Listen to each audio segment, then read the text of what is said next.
আজকের ভিডিওতে আমি দেখাবো বাংলাদেশের সেরা 10 জন নাস্তিকের তালিকা। অনেকেরই নাস্তিক দেখার খুব শখ। আজকে আমি এই ভিডিওতে 10 জন নাস্তিককে দেখাবো।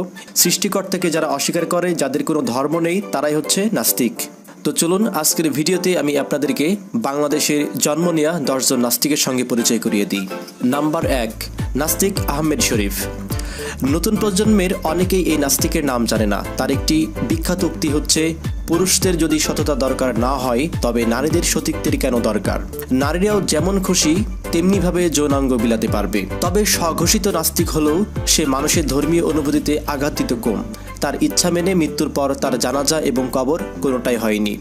নাম্বার 2, নাস্তিক হুমায়ুন আজাদ। বাংলা সাহিত্যের অশ্লীল ও কুরুচিপূর্ণ লেখার জনক। সারা জীবন ধর্মের প্রতি বিষোদাগার করে গেলেও মৃত্যুর পর ধর্ম মেনে ঠিকই তার জানাজা ও কবর দেওয়া হয়েছে। সে এটাই চেয়েছিল, কারণ মুখে নাস্তিকতার বড় বড় বুলি আওড়ালেও মৃত্যু পরবর্তী জীবন নিয়ে সম্ভবত সে ভীত ছিল। এই নাস্তিকের একটি বিখ্যাত উক্তি ছিল, বিশ্ববিদ্যালয়ের মেয়েদের চুইনগামের মতো চাবাইতে ইচ্ছা করে। নাম্বার 3, আরজ আলী মাতুব্বর। অতি সাধারণ অশিক্ষিত এক কৃষক হয়েও সে বাংলার নাস্তিক সমাজের মধ্যমণি। ইসলামী জ্ঞানের স্বল্পতা থাকার দরুন না বুঝেই ইসলাম ধর্ম নিয়ে অনেক অভিযোগ উপস্থাপন করেছিল। কোরআন হাদিসের ভুল ধরতে গিয়ে সে কেবলমাত্র তার জ্ঞানের সীমাবদ্ধতাই তুলে ধরতে পেরেছে। তবুও শুধুমাত্র ইসলাম বিরোধিতা করার কারণে নাস্তিকরা তাদের নিজেদের ধর্মগুরু বানিয়ে নিয়েছে নাস্তিক আরজ আলী মাতুব্বরকে। নাম্বার 4, কবি শামসুর রহমান। শামসুর রহমানের একটি কুখ্যাত উক্তি, আজানের ধবনি বেশ্যার খদ্দের ডাকার ধবনির মতো মনে হয়। নাউজুবিল্লাহ। এই একটা উক্তি প্রমাণ করে শামসুর রহমান কি পরিমাণ ইসলাম বিদ্বেষী ছিল। তাকে একবার প্রশ্ন করা হয়েছিল, আপনি কি চান আপনার কবর হোক আপনার খালার কবরের পাশে? এই নাস্তিক জবাব দিয়েছিল, আমি তো আমার কবর হোক এটাই চাই না। নাম্বার 5, নাস্তিক তসলিমা নাসরিন। ওনাকে চিনে না এমন লোক খুবই কমই আছে। প্রকৃত নাম নাসরিন জাহান তসলিমা। তার একটি বিখ্যাত উক্তি, পুরুষরা যেমন গরম লাগলে খালি গায়ে ঘুরে বেড়ায়, নারীরাও তেমনি খালি গায়ে ঘুরে বেড়াবে, তাদের স্তন সবাই দেখবে।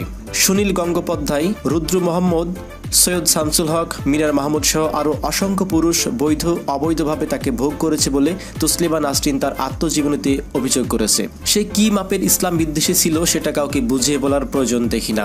সে নিজেকে নাস্তিক দাবি করলো, তার যত ক্ষোভ ঘৃণা কেবল ইসলাম ধর্মের উপরে।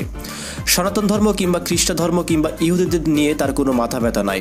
1994 সালে আগস্ট মাসে তাকে দেশ থেকে বিতাড়িত করা হয়। কোরআন সংশোধন করার ইচ্ছা প্রকাশ করা সহ ইসলাম ধর্ম অবমাননা করে নানা রকম উস্কানিমূলক লেখালেখি করার কারণে তার শাস্তির দাবিতে ঢাকায় 3 লক্ষ মানুষের একটি বিশাল সমাবেশ হয় এবং সারা দেশে ধর্মঘটের ডাক দেয় আলেম সম্প্রদায়। এরই প্রেক্ষাপটে বাধ্য হয়ে সরকার তার বিরুদ্ধে মামলা করতে রুজু হয়। তসলিমা নাসরিন 2 মাস পালিয়ে থেকে অনেকটা চোরের মতো গোপনে দেশ ত্যাগ করেন। অতঃপর কয়েক বছর সুইডেন, জার্মান, ফ্রান্স ও আমেরিকা সহ বর্তমানে তিনি ভারতে বসবাস করছেন। নাম্বার 6, নাস্তিক আব্দুল লতিফ সিদ্দিকী। এই নাস্তিককেও সবাই চিনে। ইনি একসময় বাংলাদেশ সরকারের ধর্মমন্ত্রী ছিলেন। এই নাস্তিকের আলোচিত কিছু উক্তি হলো, তামাক ও মদের মতো একটি নেশা। মোল্লাদের কোনো কাজ নেই, তাই ঘন ঘন তারা মসজিদ তৈরি করছে। টাকা ইনকামের জন্য আব্দুল্লাহর পুত্র মোহাম্মদ হজের প্রবর্তন করেছিল। নাউজুবিল্লাহ। সভা সমাবেশের শুরুতে কোরআন তেলাওয়াত বন্ধ করা দরকার। এগুলি ছিল মূলত এই নাস্তিকের প্রধান প্রধান উক্তি। নাম্বার 7, নাস্তিক সুলতানা কামাল। জন্মসূত্রে মুসলমান হলেও বিয়ে করেছেন শ্রী সুপ্রিয় চক্রবর্তী নামের এক হিন্দুকে। কপালে সবসময় একটা ট্রেডমার্ক টিপ থাকে। সংবিধান থেকে বিসমিল্লাহ ও রাষ্ট্রধর্ম ইসলাম তুলে দেওয়ার জন্য বহু বছর ধরে চেষ্টা চালিয়ে যাচ্ছে এই কুখ্যাত নাস্তিক। ইসলাম বিদ্বেষী নাস্তিকদের প্রতি সে প্রকাশ্যে সমর্থন দিয়ে থাকে। আসিফ মহিউদ্দিন নামক উগ্র নাস্তিককে ইসলাম অবমাননার অভিযোগে যখন ডিবি পুলিশ গ্রেফতার করেছিল, তখন সে আসিফকে ছাড়ানোর চেষ্টা করেছিল। সারা রাত থানায় অবস্থান করে নাস্তিক আসিফকে নৈতিক সমর্থন দিয়েছিল এবং মূলত বাংলাদেশের সংবিধান থেকে বিসমিল্লাহ ও রাষ্ট্রধর্ম ইসলামকে তুলে দেওয়ার জন্য এই নাস্তিক বহু বছর ধরে চেষ্টা চালিয়ে আসছে।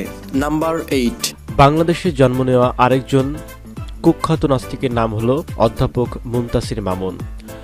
সভা সমাবেশে বিসমিল্লাহ বলা বা কোরআন পড়ার দরকার নেই। সংবিধানে বিসমিল্লাহ থাকা আমাদের জন্য অপমান স্বরূপ। আমরা তো সংবিধানে আল্লাহর নাম অথবা বিসমিল্লাহ থাকবে সেজন্য দেশ স্বাধীন করিনি।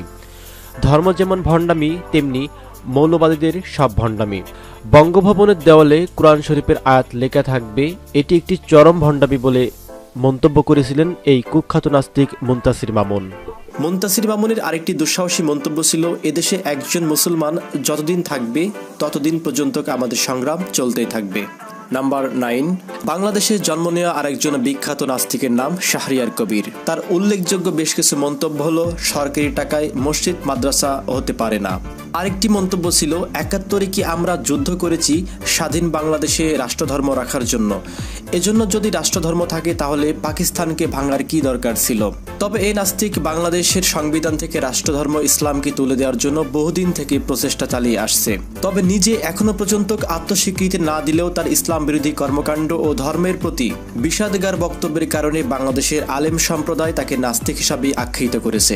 নাম্বার 10, রাশেদ খান মেনন। নাস্তিক রাশেদ খান মেনন বাংলাদেশের একজন বামপন্থী সংশোধনবাদী ধারার রাজনৈতিক নেতা।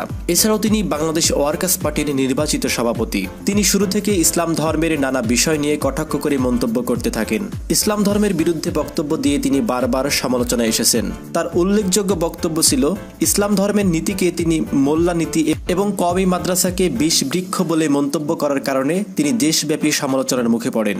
ইসলাম ধর্ম, কওমি মাদ্রাসা এবং বাংলাদেশের আলেম সম্প্রদায়কে নিয়ে তিনি বিভিন্ন সময় কুরুচিপূর্ণ বক্তব্য দেওয়ার কারণে বাংলাদেশের আলেম সম্প্রদায় তাকে নাস্তিক হিসাবে ঘোষণা দিয়েছে। তো এই ছিল বাংলাদেশের সেরা 10 জন নাস্তিকের তালিকা। এরকম ভিডিও আরও পাওয়ার জন্য চ্যানেলটি সাবস্ক্রাইব করুন।